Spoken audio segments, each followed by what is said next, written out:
नमस्कार, मैं प्रीति राजपूत। आप सभी का स्वागत है समाचार टाइम 24 के इस खास प्रोग्राम में। बीते वर्ष में बहुत कुछ ऐसा हुआ जो हमारी सोच से परे था। 2016 किसी फिल्म की तरह रहा जहां हमें कई अच्छे बुरे लम्हों का सामना किया।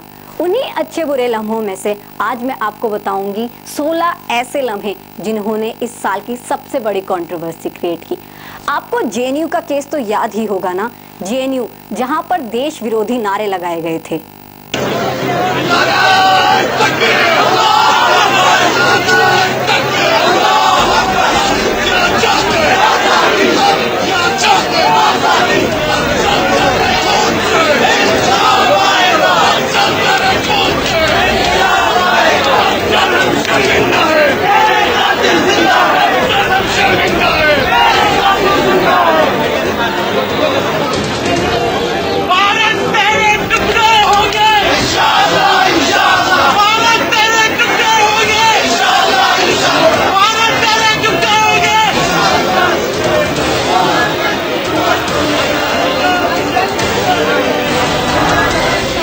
फरवरी को जेएनयू में एक स्टूडेंट द्वारा एक कार्यक्रम किया गया था जिसके अध्यक्ष जेएनयू स्टूडेंट कन्हैया कुमार थे।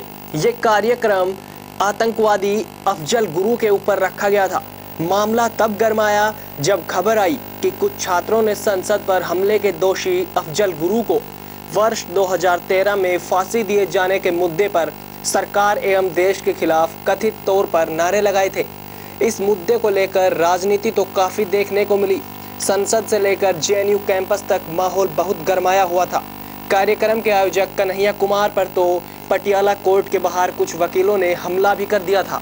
हरियाणा का जाट आंदोलन, जिसमें करोड़ों की सरकारी संपत्ति का नुकसान तो हुआ ही, साथ ही कई लोगों की जानें भी चली गईं।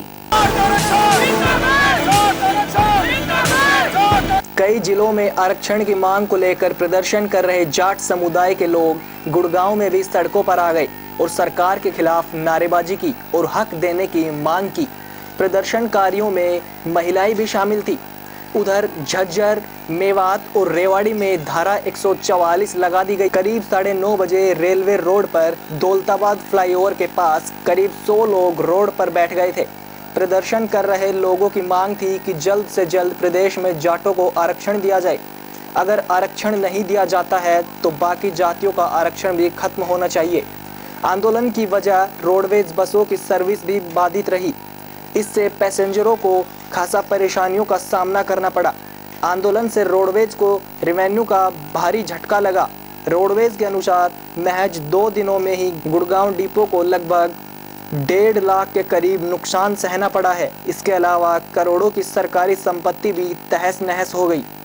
जेएनयू केस और जाट आंदोलन जैसे मामले कभी कभी हमें ये सोचने पर मजबूर कर देते हैं कि आखिर हम अपने देश से चाहते क्या हैं। कहीं देश विरोधी नारे तो कहीं अपने ही देश में आरक्षण की मांग। आखिर हमारे देश का भविष्य किस तरफ है?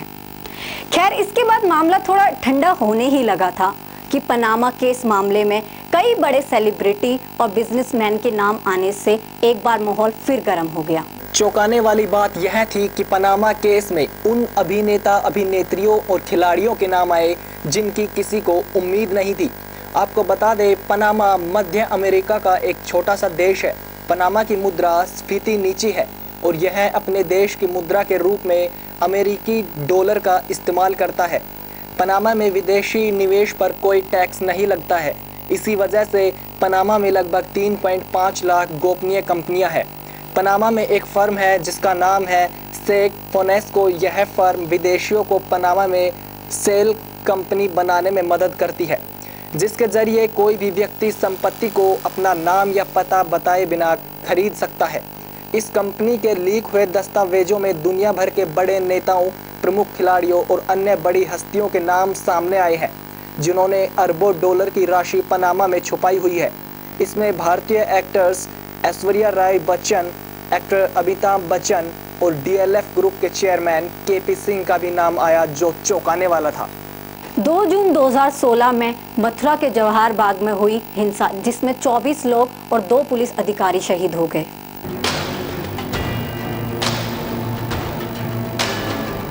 मथुरा में जवाहर बाग की जमीन पर अवैध कब्जा हटाने के दौरान हुई हिंसा में 24 लोगों की मौत हो गई थी और कई अन्य घायल हो गए थे। इसमें 2 पुलिस अधिकारी भी शहीद हो गए थे। इस कांड का मुख्य आरोपी रामवृक्ष यादव भी पुलिस के साथ हुई गोलीबारी में मारा गया था। लेकिन मथुरा में हुई इस हिंसा ने यूपी सरकार को झकझोर कर रख दिया है। 1 जुलाई 2016 को ढाका में एक ऐसा आतंकवादी हमला हुआ जिसने रूह को कांपने पर मजबूर कर दिया। हमले में एक भारतीय लड़की तरुषी की भी मौत हो गई और हैरानी की बात तो ये थी कि आतंकवादियों ने उसे सिर्फ इसलिए मार दिया क्योंकि उसे कुरान की आयतें नहीं आती थी। ढाका के एक रेस्तरां में हुए हमले में जिन 20 विदेशियों की मौत हुई है उनमें एक भारतीय युवती भी शामिल है। इस बात की जानकारी विदेश मंत्री सुषमा स्वराज ने ट्विटर पर दी थी। अपने ट्वीट में सुषमा ने लिखा था, मुझे ये बताते हुए बहुत दुख हो रहा है कि ढाका हमले में तरुषी की मौत हो गई है। तरुषी उन लोगों में शामिल थी जिन्हें आतंकियों ने बंधक बना लिया था। कितनी अजीब बात है ना, जिस देश की महिलाएं पूरे विश्व में अपने देश का नाम रोशन कर रही हैं, उसी देश की महिलाओं के साथ ऐसे भी दुष्कर्म होते हैं जो रूह को कांपने पर मजबूर कर देते हैं। उत्तर प्रदेश के बुलंदशहर में NH 91 के करीब 35 साल की मां और उसकी 14 साल की नाबालिग बेटी के साथ सामूहिक दुष्कर्म हुआ, जिसके 3 मुख्य आरोपियों को गिरफ्तार कर लिया गया था। महिला का परिवार रिश्तेदारी की तिहरवी के लिए नोएडा से शाहजहांपुर जा रहा था। रास्ते में लोहे की रॉड रखकर अपराधियों ने घटना को अंजाम दिया। कार जब रोड पर चढ़ी तो ऐसा लगा मानो उसका एक्सल टूट गया हो, जिसके बाद उन्होंने कार सड़क के किनारे खड़ी की। कार के रुकते ही झाड़ी से करीब दर्जन भर अपराधी निकले और लूटपाट की, साथ ही कार में मौजूद मां बेटी से गैंगरेप किया। अब तक मामले में 15 लोगों को हिरासत में ले लिया गया है। 3 मुख्य आरोपियों को गिरफ्तार किया गया है। यूपी में बढ़ रहे अपराध को लेकर सीएम अखिलेश यादव की सरकार पर भी काफी आवाज उठी, जिसके बाद सीएम अखिलेश यादव ने पूरा थाना सस्पेंड कर दिया था।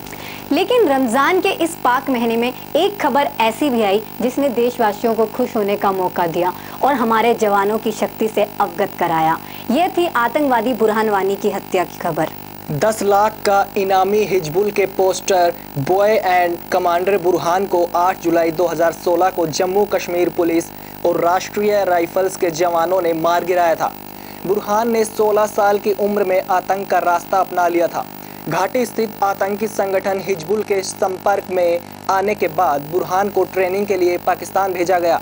सुरक्षा बलों के लिए मन में गहरी नफरत रखने वाला यह आतंकी 2010 में हिजबुल में शामिल हुआ था। कश्मीर घाटी में इस आतंकी की मौत के बाद भड़की हिंसा में 18 से अधिक लोगों ने अपनी जान गंवा दी।